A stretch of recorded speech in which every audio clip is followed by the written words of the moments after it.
Hi, everybody. So my name is Elliot Williams. I'm a principal at the Raben Group, and this is our latest Raben virtual event. It's actually, I think we're now more than a year into doing all of our programming virtually. So we hope you're number one, you're here, so you're enjoying being with us. More importantly, we hope everybody's staying safe. Wear a mask. Get your shots. We will get through this. And I would say, hopefully we'll do this again live at some point, but I don't know. We're kind of getting a kick out of doing these virtual events. I know Elizabeth, who's backstage, if you want to call it that, producing this, might disagree with me on that, but we'll see. Just so you know, I'm about to introduce Jaime Harrison. There's going to be an opportunity to ask questions later on in the broadcast. So in the chat, type them in. We'll read them. We'll ask him directly, and it'll be your chance to engage with him. But let me introduce our guest. We are joined today by Jaime Harrison, who's the chair of the Democratic National Committee. And what a background and what an opportunity we have to have him here with us today. So he's the son of a single teenage mother raised by his grandparents in Orangeburg, South Carolina, which is pretty cool. A graduate of Yale and Georgetown Law. He was a former high school teacher, staffer for Jim Clyburn in the House of Representatives. And of course, now the first the first African-American chairman of the South Carolina Democratic Party. And as folks certainly might know, he was the 2020 Democratic candidate for the United States Senate. So, Mr. Chairman, hello. Are you here? I am, Elliot. Hello, buddy. How are you? Good to see you. Good to see you. I'm tempted to just not talk politics and just talk about barbecue joints in Columbia, South Carolina right now, because I have thoughts. I have very strong thoughts. But maybe we should just talk politics. I don't know. Anyway, so how you doing? I'm good, man. I'm doing really well. I've been doing this chairmanship thing for a few months now, and I'm still smiling. So things are going really well. I think the DNC is in the best shape that it has ever been in, coming off of our presidential election cycle, and that's partly due to the amazing people that I work with each and every day. So I'm feeling great. We have a great president at the White House. We control the House and the Senate, and now we just need to keep that control going into 2022. Relentlessly optimistic and on message. We're going to get you off message by the end of this. I promise. I assure you of that fact. That is my quest. I tried buttering you up by talking barbecue, but clearly it didn't work. But no. So, hey, I think even on a basic level, before we even talk about the president or his speech this week or whatever, I think even sophisticated viewers of politics may not know what the role of a party chair is in relation to the sort of infrastructure of the Democratic or Republican Party. So I think it's a two-part question. One, what is it? But two, what do you see your role as coming in now as the head of the party? Some folks, I remember when I first told somebody that back in the day when I was going to run for chair of the South Carolina Democratic Party, somebody said, "Are you sure you want to do that?" And I said, "Why do you?" They said, being a party chair is like the most thankless job in politics. Why would you want to subject yourself to that? But for me, being a party chair means that you are building the infrastructure for the long-term growth of your party, for the success of your party.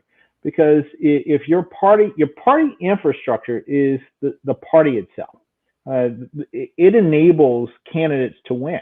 If you have a horrible party infrastructure, it's increasingly more difficult for candidates to win elections.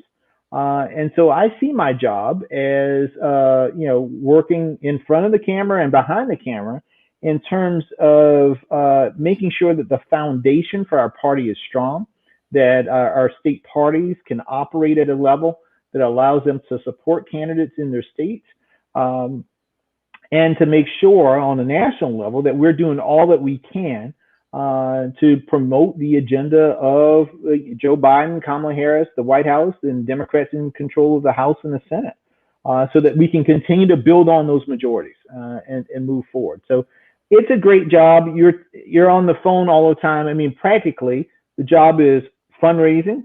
It is talking politics to people. It is putting out the fires that you have in the political party when this part of the party doesn't like that part of the party. It's about pushing back against the Republicans, calling out their hypocrisy and their lies. And for me, it's smiling while doing all of that. There's a relentless optimism again. Now, you use the buzzword of the day, infrastructure, which seems to, perhaps infrastructure is whatever you say it is, right? It's a broad term, and but where, so let's stay on that for a quick second. What do you think? Where do we end up on an infrastructure push? Well, and you're talking just generally in terms of the Biden infrastructure plan. Yeah. We're going to get this. We're going to get this done, just like we got the American Rescue Plan done. Right. Hell or high water, it's going to get done. Joe Biden made a commitment to the American people that he would do all that he can to address the COVID issue, and he's done that. He's made a promise to the American people that he would rebuild the infrastructure in this country, and we're going to do that as well. And so, I think it gets done. I think it gets done hopefully before the summer. And as a result, this is something that is overwhelmingly popular amongst the American people, Democrats, Republicans, and independents. And, the only people that need to get clued in are the Republicans. And hopefully some of them start to understand that in the end, Joe Biden is not going to play the political games that we normally see in Washington, D.C. Lindsey Graham, he doesn't care if you're not impressed with his 100 days because he's not doing this work for you. He's doing it for the American people who are impressed because they have given this president popular polling numbers that Donald Trump sure as hell didn't enjoy. So I'm very, very happy with the direction that we're going in the White House. I'm happy that they're talking about investing in our infrastructure because Lord knows there are potholes in this state that I live in and some of the other states that I've driven through that are bigger than me. The fact that we don't have broadband in all of our communities, the fact that people still are drinking toxic water, those are issues that have been persistent issues for a long time. And this president knows it, has seen it, made a promise that he was going to address it. And guess what? That's what he's doing. Okay, let's stay on the Republicans' point for a second. Like, do you think Republicans just have less of a political incentive to cooperate or compromise now? I mean, you called them out on this a second ago, saying that the hypocrisy and the lies or whatever. But 20 or 30 years ago, whoever it was, Terry McAuliffe or whomever else would have said, look, we need to bring them to the table and find common ground and work with them. It seems that we're just in a different political moment now, right? So what's that? And do you think you realistically can work with Republicans to get the priorities of the party put in place? Yeah. Well, Elliot, what we see from the Republican Party is that they went back to their bookshelf and they pulled out the 2009 playbook on how they treated the Obama administration, and they felt, well, Joe Biden was his vice president and it's going to be the same way, right? We can talk about the need for bipartisanship. We won't do anything about it. We'll demonize them for it. And even if they get something done, they're not going to sell it. Well, guess what? All of that is wrong. This is a different administration. This is a different president. This is a different DNC because we are focused like a laser on addressing the issues that the American people are dealing with. And that's what you saw in the American Rescue Plan. You'll see this in the American Jobs Plan as well. And so once we got done with the rescue plan, you saw something from a Democratic Party that you did not see when we passed the stimulus bill in the Obama administration. We sold the hell out of it. We told the American people what we did, who did it, how we did it, and that no Republican voted for it. And we're going to continue to do just that. So either the Republicans, they can, an analogy my grandfather would often say is, here we go. The train is going to run.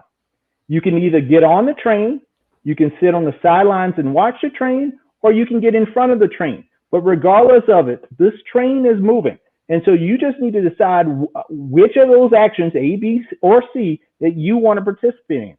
We're going to get a jobs plan passed for the American people. Republicans can get on the train and join us in that effort to do that. They can sit on the sidelines and just watch and wave, or they can get in front of it. But regardless of it, the train's moving. Okay, would your grandfather say then, if the train's moving, that that's an argument for filibuster reform? If these priorities are not going to get put in place without 60, you're clearly not going to get 60 votes on them, or you might not. I don't know how much your grandfather weighed in on the particulars of Senate procedure, but not at all. Not at all. What would he say here?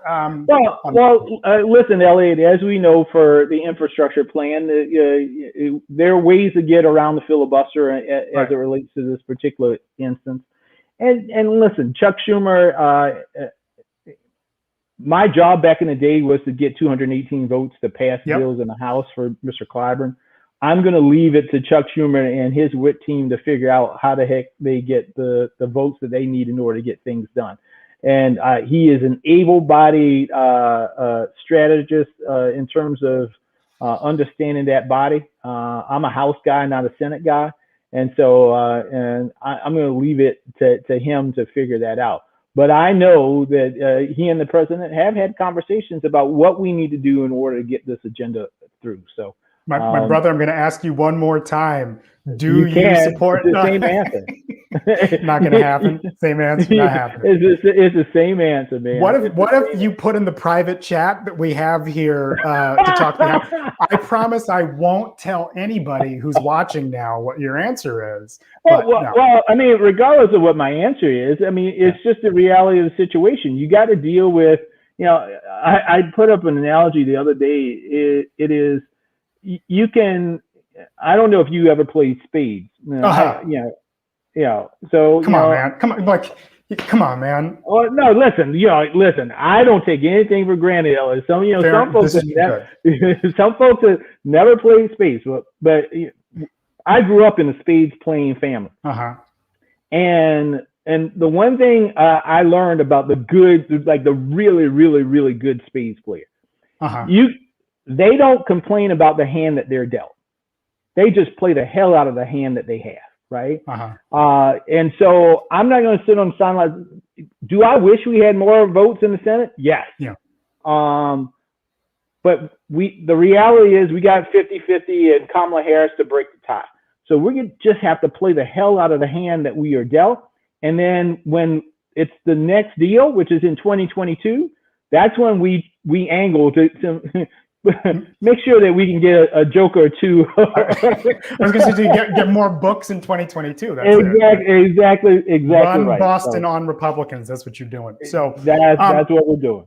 It's great timing that you're here today and we didn't even, we planned this a while ago, but the president's talking in 44 hours or something, something like that for the first time as president of the United States. So what are you, obviously, you talk about infrastructure, you talk about jobs. What do you want to hear from him? And maybe even that's different than what we've heard from other presidents before. Yeah.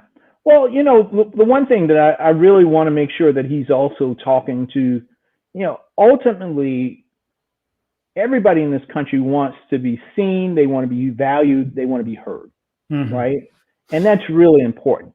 And I hope, and I know that the president will do this because he's probably one of the most empathetic presidents that we've ever had. That he understands the hardships and the pains that people go through, and that he genuinely wants to figure out ways in order to address that. And that's part of the magic of Joe Biden. You meet the man, and you just have to like him because he's just a good person who's trying his very best. And so I know that Joe Biden will be on display on Wednesday. And I hope that particularly for some of our demographics where we need to do more work in terms of our younger voters, that he talks to them about the issues that are important to them, from the issues of student loan debt to climate change. I hope that to communities that we have not done extremely well with, rural communities in this country, where Democrats should do better, but we haven't. That he talks to them and lets them know that he's going to be their president as well, and he's thinking about the issues that they're addressing right now. The fact that their hospitals are closing in rural communities, the fact that many of them don't have broadband in their communities, that their infrastructure is falling apart. If he can do that and bypass all of the foolishness that you see with the Kevin McCarthy's and Mitch McConnells of the world, and really just directly address the American people, then he will knock the ball out of the park. Good. Switch gears a little bit.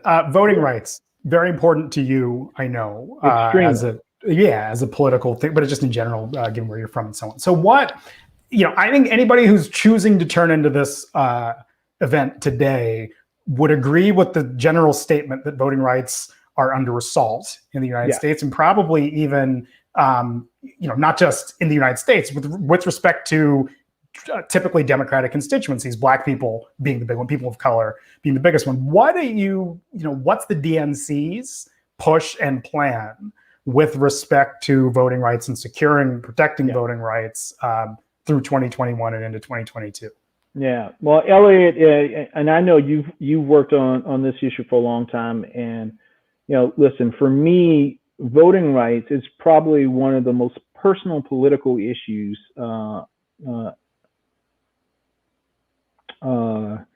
It's extremely personal, and partly because I remember when I turned 18, one of the things that I used to do with my grandfather, who is, anybody knows me knows that I'm very, very close to my grandparents because they helped to raise me.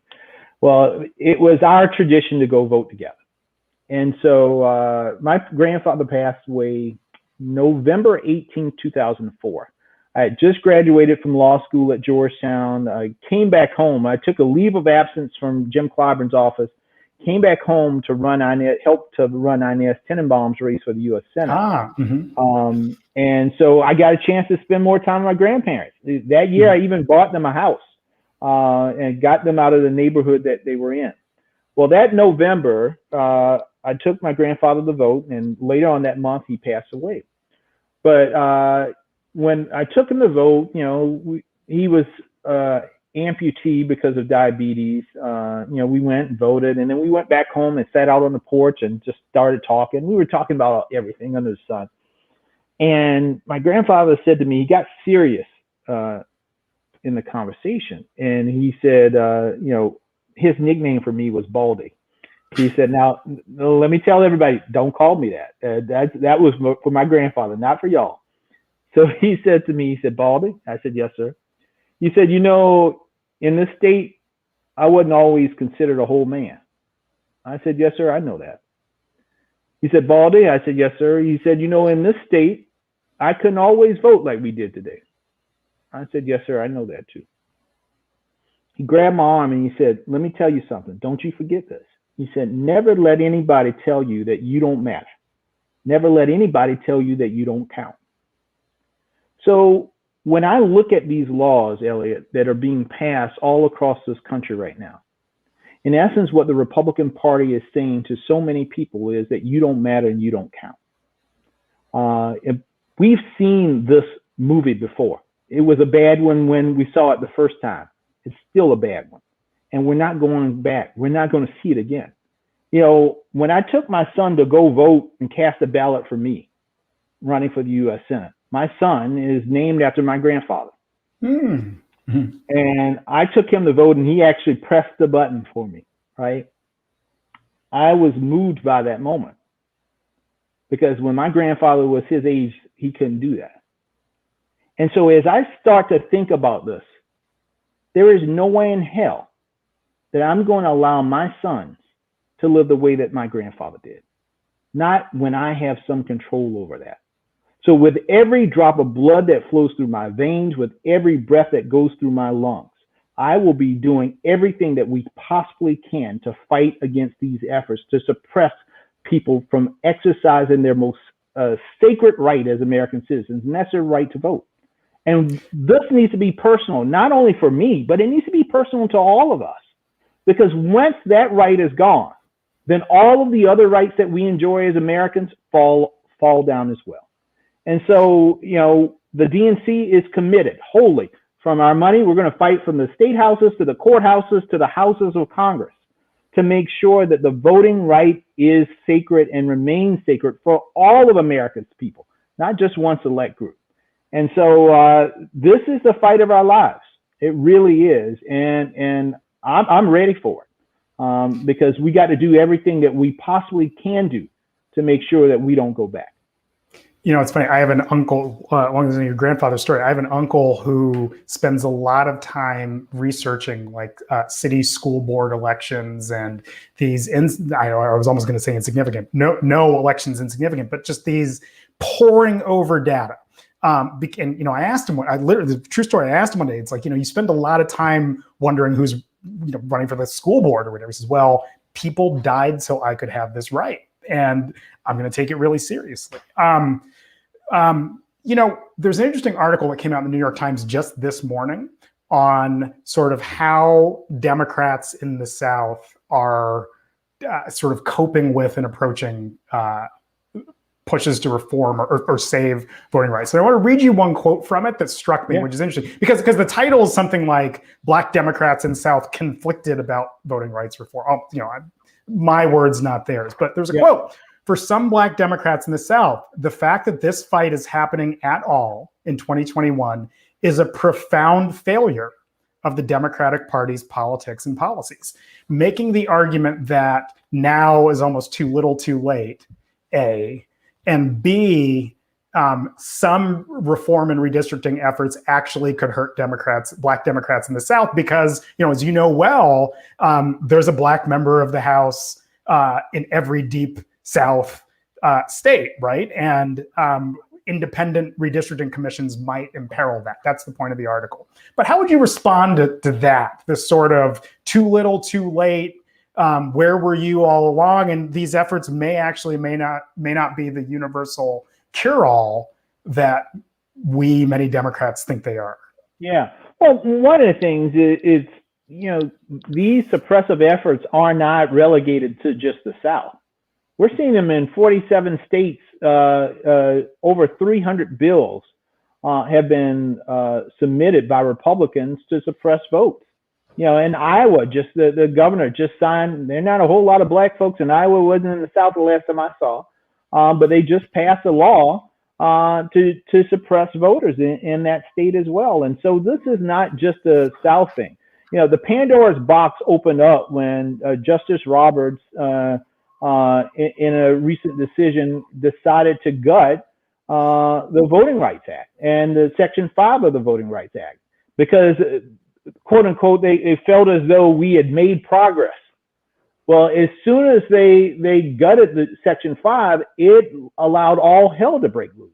And just so folks know, Section 5 being the pre-clearance provision of the Voting Rights Act that requires some jurisdictions to get clearance from the Justice Department. Even Brooklyn, New York. I mean, there were places out of the Deep South that needed to petition the Justice Department before making major changes to their voting rights policies because of their history of suppressing votes. Sorry to cut you off. I just no. Yeah, thank you for explaining that for folks. And so we have to revisit this. And it's because. Yes, listen. I think are there things that Democrats could have done in the past in order to try to prevent this? Of course. We can all go back and say, I wish we would have done this when we had 60 votes in the Senate, or I wish we would have done that. Well, it hadn't been done. So the question is, what are we going to do now in order to address the situation that we're in now? Because, coulda, woulda, shoulda, a whole lot of stuff, right? But what do we do in this moment to address this issue? And what do we do to solidify to make sure that we don't have to address this issue in the next 5 years or the next 10 years? And that's the fight that we have to engage in now. Again, just like I said, the Spade's hand. We could talk about the hand we wish we were dealt, but we now have the hand that we have. So what are we going to do about it, and how are we going to utilize it? And so that's what I'm focused on right now. And moving forward, that's why I'm also committed to a 50-state strategy to make sure that we shore up our state parties in some of these states so that they can win more elections in state legislatures, so that we don't have these knuckleheads passing these type of bills going forward, criminalizing a bottle of water or trying to overturn, having the state election commission come in and say, well, you did it wrong. Maybe you didn't, but we're just going to take over anyway, right? That type of stuff is not who we are. This is not, Russia or some other place where, the people have their fingers on who gets to win an election or not. We really need to protect our democracy, and so we got to figure out how we do that. You look, and the profound strategy is that you can always find a race-neutral explanation for just about anything. Other than there was a North Carolina bill, at this point, probably 10 years ago or so, where they had emails basically saying, man, it'll be awesome that we will have fewer Black people voting. Other than that, for the most part, you can justify the bottled water thing, which is that, well, we don't want people electioneering in lines. There's always a race-neutral explanation, even though you can trace the history back to all sorts of suppressive efforts. So anyway, Elliot, that's exactly right. And then you have the question, well, why is the bottled water? What is the problem with the bottled water? Well, the problem really isn't the bottled water. The problem is that in Georgia, because they have closed down 200 precincts in mostly African American communities over the past few years, that it's forced those precincts to have much longer wait times and longer lines. So in essence, that's just one step of many steps that have been taken in order to make it more difficult for people from certain communities in order to vote. So it's not just a bottle of water. It's the fact that you close Black precincts, the fact that you are now manipulating the times in which those precincts will be open, or the election commissions in those counties that are majority Black counties are open, and you are just chipping away at it and say, oh, I don't see anything wrong with it. It's about voter integrity and transparency. Integrity means honesty. And the only thing that they're honest about is the fact that they have to cheat in order to win. I am happy, and I've said this many times, if 100% of Americans went and vote, I would be happy for that. Because in the end of the day, I'm content with going into the arena and putting up our candidates and the issues that we believe in, and believing that we will win more than we will lose. But the Republicans can't say that. Well, and I think and the fallacy, let's just stay on the bottle of water for a quick second. The fallacy behind even that provision, which is representative of so many others, though, but the fallacy is that there is already a prohibition in Georgia law against electioneering at the polls, right? Like, you can't just walk up with a, vote for Jaime Harrison sign, although everybody should, but you couldn't just walk up to someone who's online, who's 5 feet from the polling place. That's already against the law. So the idea that, by proscribing this water thing, all we're doing is just preventing people from electioneering, it's nonsense, because it's already against the law. Anyway, we could get each other started and worked up on this. I got you. You got me. A couple of housekeeping things. Now, remember, folks, we will have an opportunity for questions after this. So, you can put them in the chat and we'll ask Mr. Harrison that, number one. Number two, we are putting in the chat the New York Times article that we talked about a little bit earlier about Black people in the South and voting. And number three, Jaime, you talked a minute ago about the 50-state strategy. And I want to play a video, a little 2-minute video that might be familiar to you, that, will sort of tee up a discussion about, this big tent for Democrats and what the 50-state strategy is. Let's look at this video and then talk about it on the other side. This is one of your campaign videos, as you know. I went to a rural county in South Carolina, but I went down an old dirt road, shotgun house, and I went knocking on doors. Old African-American man came to the door, and he said, son, who are you and what you want? I said, sir, I'm Jaime Harrison. He looked at me and he said, okay, what do you want? I said, sir, this is the most consequential election. And he said, son, let me tell you something. He said, you see that road that you drove up on? I said, yes, sir. He said, what kind of road is that? I said, it's a dirt road. He said, son, that was a dirt road when Ronald Reagan was president, when both of the Bushes were president. It was a dirt road when Bill Clinton and Barack Obama were president. Son, that's still a goddamn dirt road. And until either a Democrat or a Republican paves my road, I don't want to deal with any of it. He shut his door. Now, it will hurt. But then I started thinking about it. The most important thing to this man was his dirt road. And he'd heard all the political speeches, people talking about it doing this and that, but nobody has still paved his road. That road is symbolic for so many things, for so many of us across the state. It might not be a dirt road for the people in Allendale, but it may be schools. Might not be a dirt road for the people in Bamberg, it could be their hospital. That dirt road is a hardship that so many of us are suffering with across the state. I remember a time when senators helped the people they represented. I want to bring the spirit of helping back. We have to rebuild the trust of those people. And that's why I am running for the United States Senate.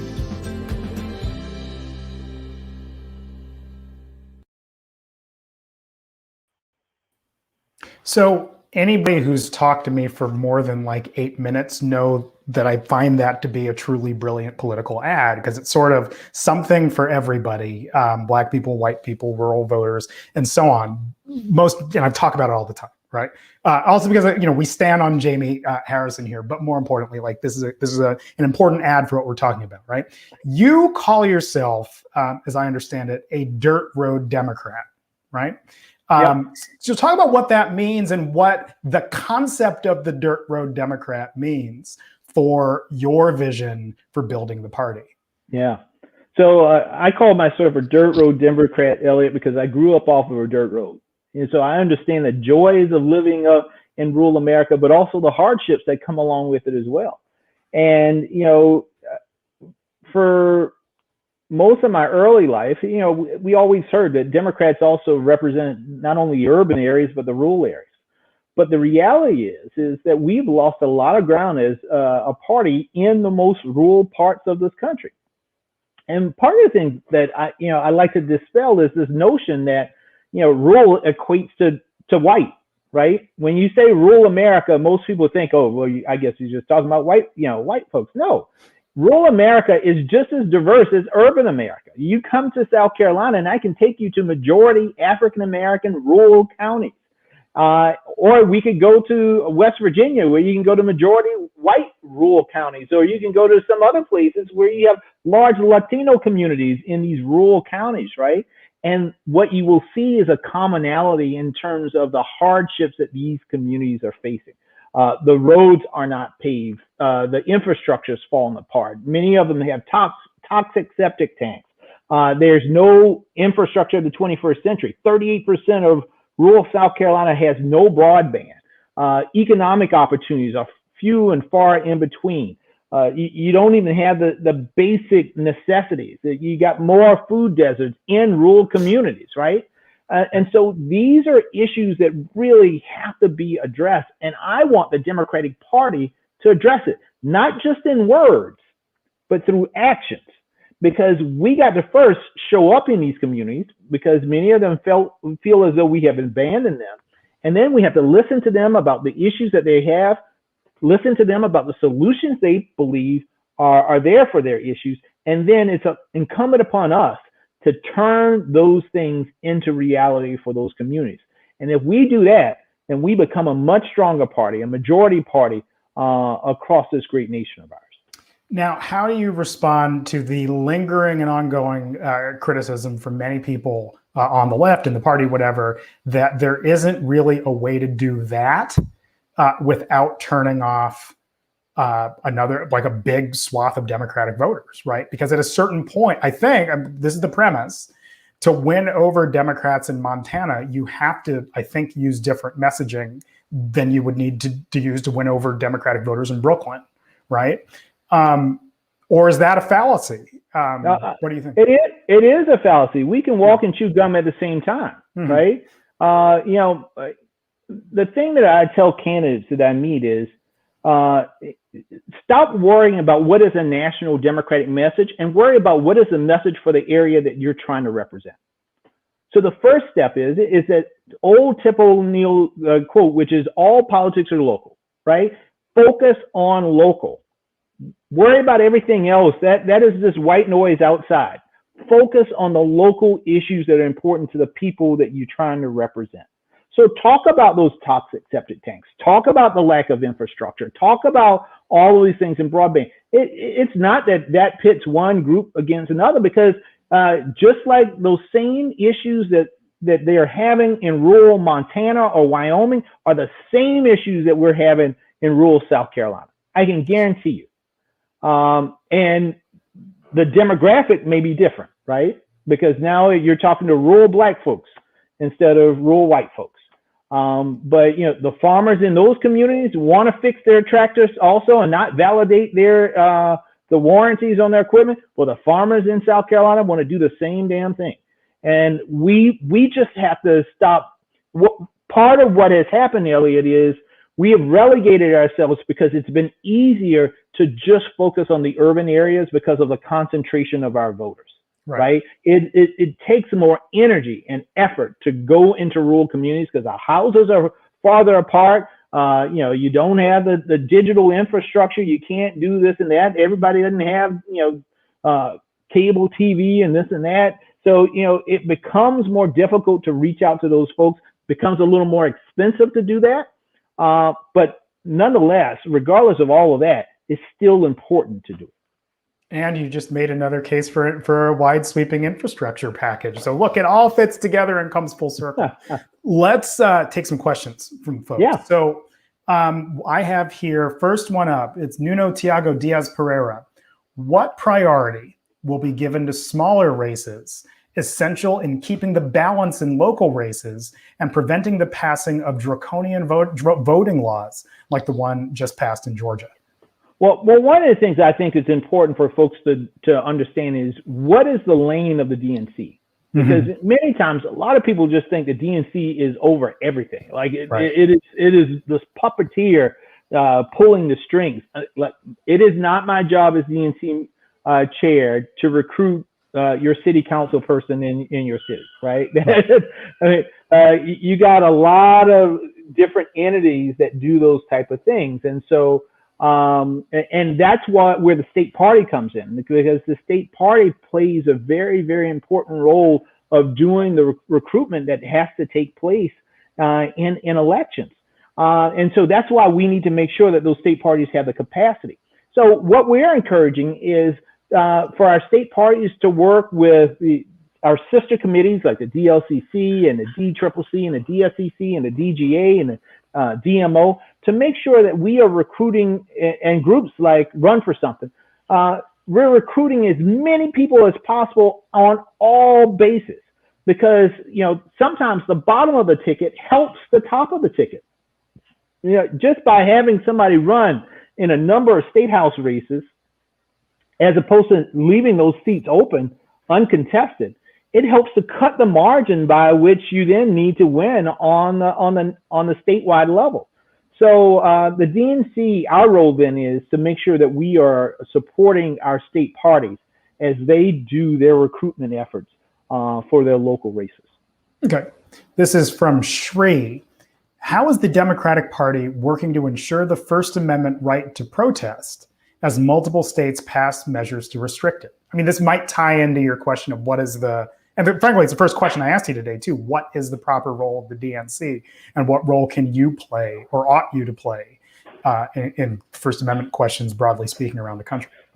Yeah, for us, part of the role we play is to highlight some of these things that are going on, these trend lines that we are seeing in other states, to shine a light on it so that other people see that that's what's going on, to offer suggestions on ways to address that. Many of these things, like some of the suppression efforts, what we try to do is to empower our local Democrats in those states in order to address those issues, and we work from that place going forward. Right now there are a number of states that have legislation attacking the transgender community, right? And so the DNC as an entity doesn't have boots on the ground other than working through our state parties. And so we do all that we can to help our state parties fight back against these efforts and to highlight it on a national level so that people see that these are things that are going on, and also to work with Congress to see if they can usurp or address those things to build more protections for some of these communities. Great. This question's from Monica Wilson. What strategy does the party have to retake governorships? I think it was I love the punditry here at the end. I think it was irresponsible for the Democratic Party to lose so many governors. Well, listen, I mean, just like any races, again, you need strong state parties, folks. If you don't see anything that's consistent with what I'm saying is, you can't win races in states if the state party is not strong, right? And that means that nationally, part of how we lost state governors' mansions, part of how we lost why redistricting is so important is because for a period of time, we were not investing in our state parties. We ceded, some of these states to the Republican Party because he said, oh, that's a red state, so there's no way. Oh, South Carolina, there's no way you can win there. Louisiana can't win there. Mississippi can't win there. And it got to the point that the only place that we really tried to contest were blue states or purple states. Well, when you do that, you minimize your playing field. That means your margin of error it becomes, so in essence, we can't cede anything to the Republicans because the Republicans aren't ceding anything to us. You look at states like Maryland, Vermont, Massachusetts, right? On a presidential level, all blue states have probably been blue states as long as I can remember, right? But what do they also have in common? 3 Republican governors. So if Republicans took the mentality that some Democrats have, well, that's a red state, I'm not going to. So if Republicans said, that's a blue state, we're not going to compete there, then there is no way in hell they should have 3 Republican governors the head of these 3 blue states. What you have to do, folks, is you have to pick people who are good and reflective of the values and the interests of the people that they're trying to represent. Don't get caught up into the red and blue thing and just focus on the race and getting the best talent that you can to try to pull some of these races out. Will you win them all? No. But will you win some? Yes. But you got to invest in those communities in order to do that. I'm going to ask you one that let's say a controversial one. This isn't controversial, but I know people feel very strongly about this issue on all sides. This is from Bob Carolla. And what outreach to rural America and or white working class that voted for Trump? I know this is a hot one because there are many people who believe that the hillbilly elegy fantasy, whatever, you know where I'm going with this. People have strong views on this point. I'd love to hear your thoughts. Well, I mean, for me, listen, number one is, I'm the chair of the Democratic Party. My first responsibility are the folks who consider themselves Democrats, right? And so that's where I'm going to put the bulk of our energy and our effort and our resources to make sure that those folks are educated about what's going on in the country, that they are registered to vote, that we mobilize them, and then we protect them once they go to vote, right? So that's where the bulk of our energy and effort and resources will go. At the same time, we also understand that we're a big tent party, and it's always important to expand the party because it makes it easier for us to win elections. So, of course, we'll continue to try to do some persuasion there, but I'm not going to spend a whole lot of our resources on folks that I think the odds of me turning are 10%. All right. When I also know full well that we got some people that just need to be registered, right? And we can spend those resources there. So we'll reach out to folks. We hope that the agenda that Joe Biden has and Democrats in the House and the Senate are putting forward is an agenda that is attractive to not only Democrats, but to all Americans. And so far, the polls bear that out, that, we are getting good marks from Democrats, Republicans, and independents for the legislation that's coming down the pike. And I hope that will attract folks. And that coupled with the idea that, Republicans aren't doing anything other than playing with Mr. Potato Head and reading Dr. Seuss. So let's leave it there. It's funny. There's another question that came up about the importance of Latino voters. To some extent, you sort of answered it, unless you've got additional thoughts on it. But we'll just go to it really quickly. Chiqui Cartagena, how important will the Latino vote be for the DNC, I mean, Democrats generally, going forward? Several articles have discussed how Latino voters switched to Trump in 2020. It would seem, based on your answer to the last question, that ultimately the resources ought to be, or at least as you identified it, the resources ought to be on folks that you think you can target and get, right? Yeah, yes. And listen, I think it's a split decision. I mean, the Latino vote was critical in places like Georgia and Arizona and Colorado and Nevada, right? Things went really, really well in terms of the Latino vote in those areas. Whereas we had some issues with the Latino votes in places like Florida and the Rio Grande Valley and Texas.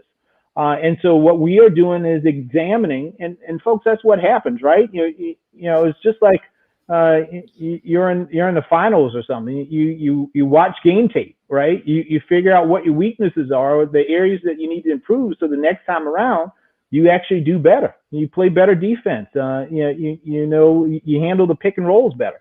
So we are that's what we're doing right now. We're analyzing what happened last election, what went really well, what didn't go so well, so that we can do a better job of doubling down on our efforts and understanding that the Latino community, like the Black community, like the Native community, like any community, it's not a monolith.